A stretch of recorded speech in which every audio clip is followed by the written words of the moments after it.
What up sa mga kahombre-hombres ako dyan, si Makagago Bozap main to. Kakakita ko lang nung video na kumakalat nung concert ni Vice Ganda kung saan alam nyo na yung nangyari, di ba?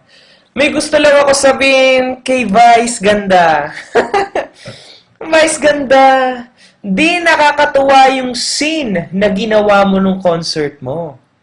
Niloko mo si Jessica Soho. Okay lang yon. Sanay na mga tao sa ganyan. Pero di mo na sana pinush pa. Alam mo nang mataba na, pinagkasya mo pa. Yan tuloy, umabot pa sa rape. Shit! Ikaw, Vice.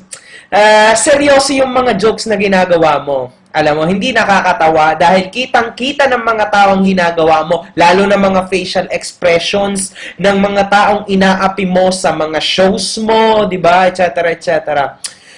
Halos ganun din ako, pero totoo naman sinasabi ko. Mas complicated yung sa'yo kasi syempre sikat na sikat ka, so isang sabi mo lang kalat na agad, di ba? Pero idol kita, Vice. Kaso tanga mo eh. Tangkad mo nga, naiwan naman sa balikat mo, utak mo. Pero idol kita, Vice. Kaso, tanga mo eh. Nagpipiling Ann Curtis ka, pero bakat naman sa suits mo yung alaga. Pero idol kita, Vice. Kaso, tanga mo eh.